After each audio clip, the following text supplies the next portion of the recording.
ಕರ್ನಾಟಕದ honey trap Hungama ಏನಿದೆ ಇದು ಈಗಾಗಲೇ ದೆಹಲಿ ತಲುಪಿದೆ.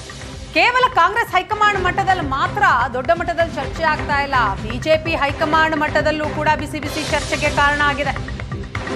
ಕೇಂದ್ರ ಗೃಹ ಸಚಿವ ಅಮಿತ್ ಶಾ ಕರ್ನಾಟಕದ ಹನಿ ಟ್ರ್ಯಾಪ್ ವಿಚಾರವನ್ನ ಸಂಪೂರ್ಣವಾಗಿ ಮಾಹಿತಿ ಸಂಗ್ರಹಿಸಿದ್ದಾರೆ. ಅದು ಕೂಡ ಸಂಸದ ಬಸವರಾಜ ಬೊಮ್ಮಾಯಿ ಅವರಿಂದ. 48 ಜನರ ಸಿಡಿ ಬಗ್ಗೆಯೂ ಅಮಿತ್ ಶಾಗೆ ಬೊಮ್ಮಾಯಿ ಅವರು ಮಾಹಿತಿ ನೀಡಿದ್ದಾರೆ. ಸಂಸತ್ ಭವನದಲ್ಲಿ ಅಮಿತ್ ಶಾ ಜೊತೆ ಬೊಮ್ಮಾಯಿ ಚರ್ಚೆ ಮಾಡಿದ್ರು. 18 ಶಾಸಕರ ಅಮಾನತು ಮಾಡಿದ ಬಗ್ಗೆಯೂ ಕೂಡ ಮಾಹಿತಿಯನ್ನು ಸಂಗ್ರಹಿಸಿದ್ರು ಅಮಿತ್ ಶಾ. ಬೊಮ್ಮಾಯಿ ಅವರು ರಾಜ್ಯದಲ್ಲಿ ಏನೆಲ್ಲ ಬೆಳವಣಿಗೆಗಳಾಗಿದೆ ಅನ್ನೋದರ ಕಂಪ್ಲೀಟ್ ವಿವರಣೆಯನ್ನ ನೀಡಿದ್ರು. ಹನಿ ಟ್ರ್ಯಾಪ್ ಬಗ್ಗೆ ಸಚಿವ ರಾಜಣ್ಣ ಅವರಿಂದಲೇ ಬಹಿರಂಗ ಹೇಳಿಕೆ ಬಂದಿರೋದು. ಹನಿ ಟ್ರ್ಯಾಪ್ ವಿಚಾರ ಚರ್ಚೆಗೆ ಬಿಜೆಪಿ ಶಾಸಕರು ಆಗ್ರಹಿಸಿದ್ರು. ಸಿಎಂ ಸೂಚನೆಯಂತೆ ಸ್ಪೀಕರ್ ರಿಂದ ಕ್ರಮ ಅಂತ ವರದಿ ನೀಡಿದ್ದಾರೆ.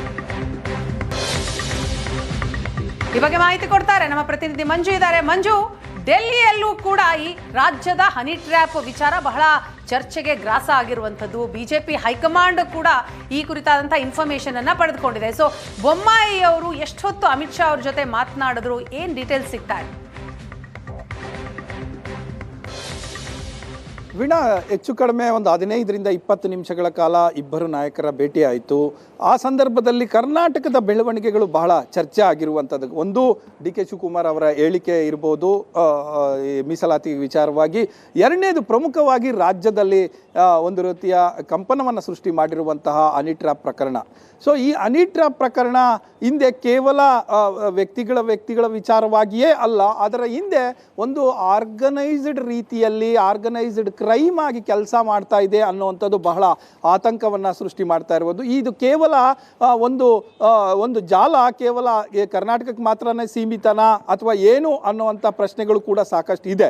ಹಾಗಾಗಿ ಏನದು ಗ್ಯಾಂಗು, ಯಾರು ಮಾಡ್ತಾ ಇದ್ದಾರೆ, ಯಾವ ರೀತಿ ಮಾಡ್ತಾ ಇದ್ದಾರೆ ಅನ್ನುವಂಥದ್ದು ಒಂದು ಪಾರ್ಟು. ಅಂದರೆ ಗೃಹ ಸಚಿವರಾಗಿ ಒಂದಷ್ಟು ಮಾಹಿತಿಗಳನ್ನು ಪಡ್ಕೊಂಡಿದ್ದಾರೆ. ಇವರು ಕೂಡ ಹಿಂದೆ ಗೃಹ ಸಚಿವರಾಗಿದ್ದರು, ಜೊತೆಗೆ CM ಆದಂಥವರು, ಕರ್ನಾಟಕ ರಾಜ್ಯ ರಾಜಕಾರಣದ ಬಗ್ಗೆ ಮತ್ತು ಈ ರೀತಿಯ ವಿಚಾರಗಳ ಬಗ್ಗೆ ಸಾಕಷ್ಟು ಮಾಹಿತಿ ಹೊಂದಿರುವವರು.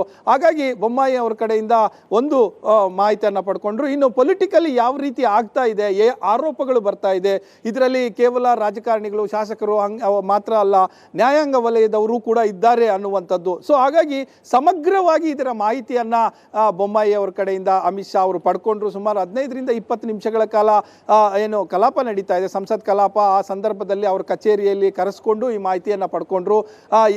ಏನು ಆಗಿದೆ ಮತ್ತು ಏನು ಆಗ್ತಾ ಇದೆ ಈ ವಿಚಾರವಾಗಿ ರಾಜ್ಯದಲ್ಲಿ ಅಥವಾ ಕಾಂಗ್ರೆಸ್ ಪಾಳೆಯದಲ್ಲಿ ಏನು, ಬಿಜೆಪಿ ಪಾಳೆಯದಲ್ಲಿ ಏನು, ಈ ರೀತಿಯ ಮಾಹಿತಿಗಳನ್ನು ನಿನ್ನೆ ಸಂಗ್ರಹಿಸಿದ್ದಾರೆ.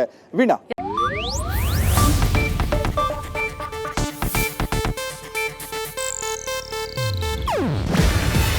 ಇದು ಏಷ್ಯಾನೆಟ್ ನ್ಯೂಸ್ ನೆಟ್ವರ್ಕ್ ಪ್ರಸ್ತುತಿ. ನೀವು ನೋಡ್ತಿದ್ದೀರಾ ಏಷ್ಯಾನೆಟ್ ಸುವರ್ಣ ನ್ಯೂಸ್.